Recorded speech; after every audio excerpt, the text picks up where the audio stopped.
बिस्मिल्लाहिर्रहमानिर्रहीम, अस्सलाम वालेकुम रहमतुल्लाहि व बरकातहू। जवाद शेब लाइव के साथ हाजिर हूँ। आज हम कुछ मुल्की हालात, सियासी हाल अहवाल पर बात करेंगे। पाकिस्तान के अंदर जो सैलाब से मुतासर इलाके हैं उस पर बात करेंगे और कुछ सवालात करूंगा मैं आपसे, और कमेंट सेक्शन में चाहूंगा आप उसका जवाब दें, ताकि फिर उसके जवाब के साथ हम अपनी व्लॉग और अपनी बातचीत का सिलसिला आगे बढ़ाएंगे। एसडीएस अपडेट्स पर इंशाल्लाह मेरी कोशिश होगी कि मुख्तलिफ मौज़ूआत पर आपसे बातचीत करूं और अपने ख्यालात आप तक पहुंचाने की कोशिश करूं और आपके ख्यालात लोगों तक पहुंचाने की कोशिश करूं। आज हम बात करेंगे पाकिस्तानी सियासत में एक यूटर्न, एक नया बाब, एक नया सवाल, एक नया मंजरनामा। आज जब सुबह मैंने अखबारात पढ़े और उसमें देखा तो एक नई चीज सामने नजर आई कि हमारे कप्तान कह रहे हैं कि पाकिस्तान का निज़ाम आगे चल सकता है और वो अगली हुकूमत जब आए वो इसका फैसला करे। फिलहाल आर्मी चीफ साहब को एक्सटेंशन दे दी जाए, कंटिन्यू करने दिया जाए।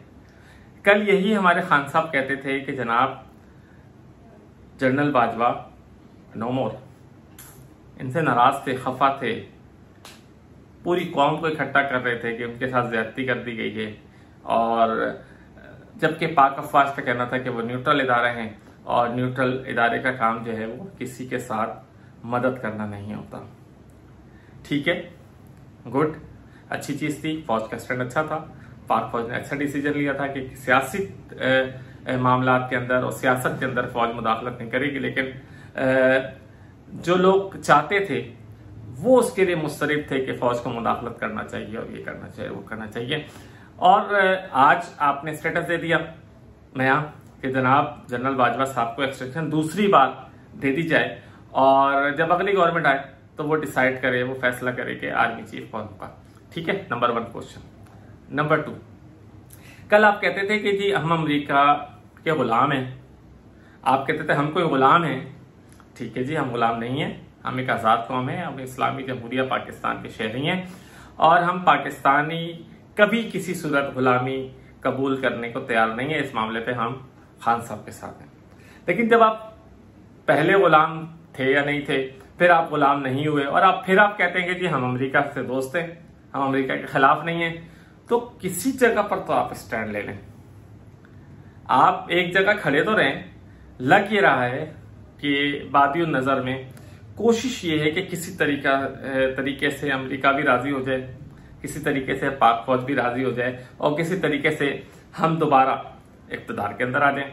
अच्छी कोशिश है, गुड ट्राई, लेकिन कौम को धोखा ना दीजिए। एक स्टैंड लीजिए, एक मौका अख्तियार कीजिए। आज जहां पूरा पाकिस्तान 60 से 70% इलाका सैलाब में डूबा हुआ है, सिंध डूबा हुआ है, पंजाब का जनूबी इलाका डूबा हुआ है, KPK डूबा हुआ है, गिलगित बल्तिस्तान और कश्मीर के कुछ इलाके डूबे हुए हैं।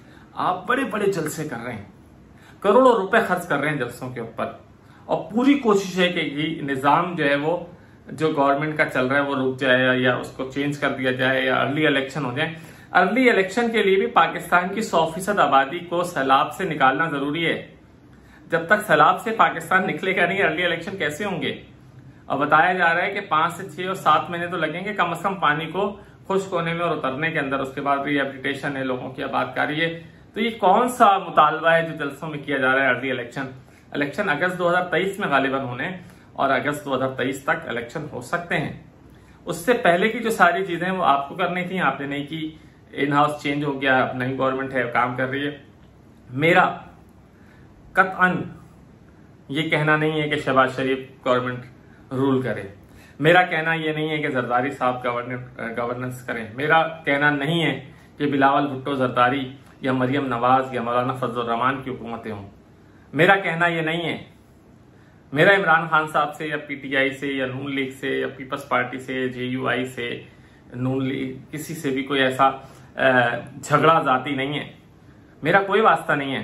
मेरा एक सवाल है कि जमहूरियत, कानून की हुक्मरानी, असूली सियासत, इसको परवान कौन चढ़ाएगा? मैं नहीं चाहता कि इमरान खान को इख्तिदार से बाहर कर दिया जाए। मैं नहीं चाहता कि शहबाज शरीफ को इख्तिदार दे दिया जाए। मैं नहीं चाहता कि बिलावल जरदारी को इख्तिदार में ना आने दिया जाए। मैं ये भी नहीं चाहता कि मरियम नवाज को ना आने दिया जाए। मैं ये भी नहीं चाहता कि मौलाना फजलुर रहमान और सिराजुल हक साहब की सियासत का बाप बंद कर दिया जाए।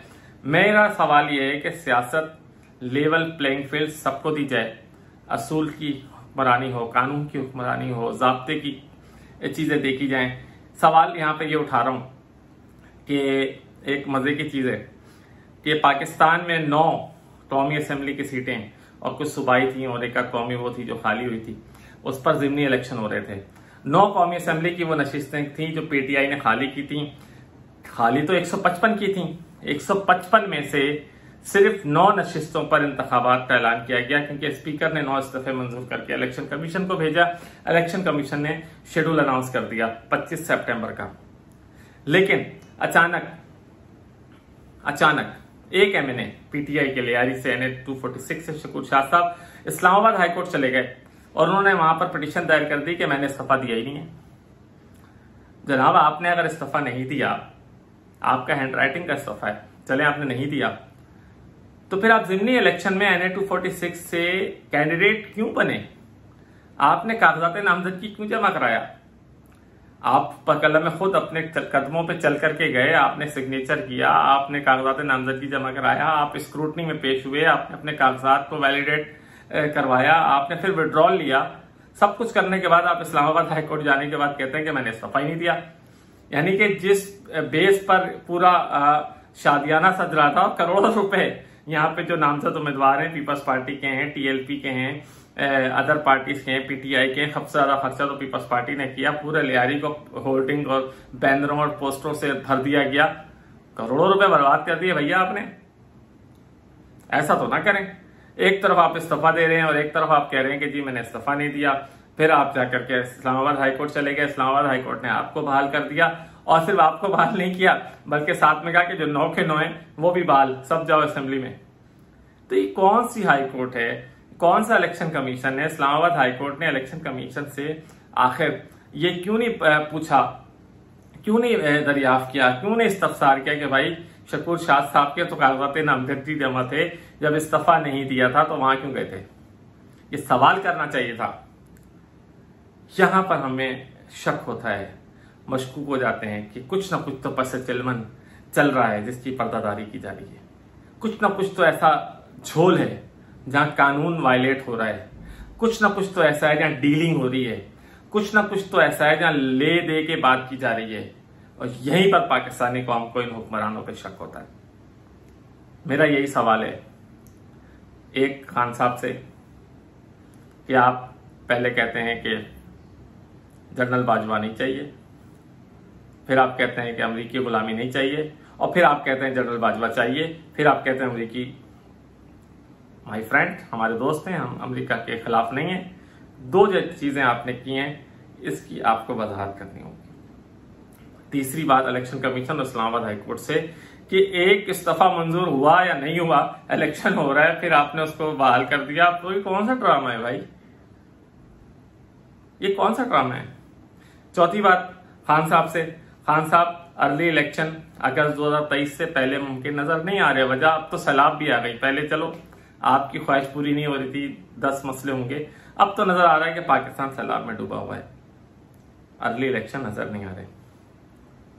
ठीक है, तो ये कुछ सवालात थे मेरे, और ये मैं भी लोग अपने YouTube चैनल पे डालूंगा। और मेरी कोशिश ये है, छोटी सी कोशिश ये है कि आप अपने कमेंट में मुझे रिप्लाई करें, फीडबैक दें। आपका फीडबैक क्या है? आप क्या सोचते हैं? आप क्या समझ रहे हैं? आपके जहन में क्या सवाल है? आप किस तरह पाकिस्तान की सियासत को, PTI की सियासत को, नून लीग की सियासत को, पीपल्स पार्टी की सियासत को, JUI को, जमात इस्लामी को, अदर पार्टीज को, MKM को, PSP को, सबको आप किस नजर से देख रहे हैं?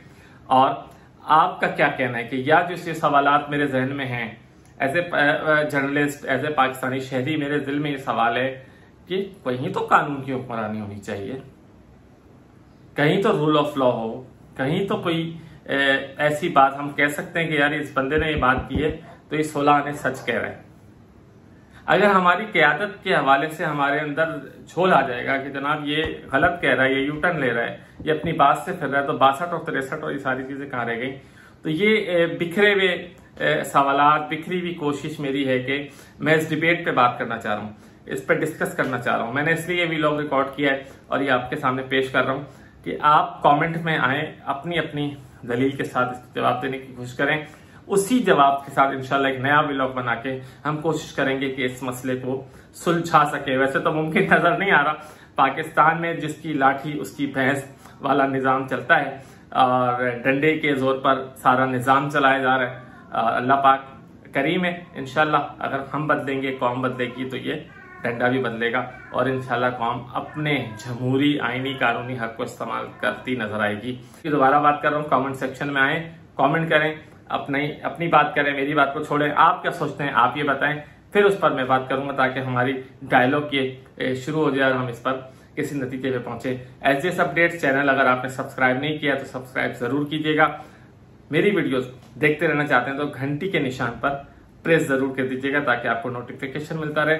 लाइक और कमेंट, लाइक करें ना करें आपकी मर्जी, कमेंट लाजमी करें ताकि आपके कमेंट पर मैं अगला व्लॉग बना सकूं और उस कमेंट पर हम इस बात को आगे बढ़ाएं। अपनी दुआ में याद रखिएगा। अल्लाह हाफिज। पाकिस्तान जिंदाबाद।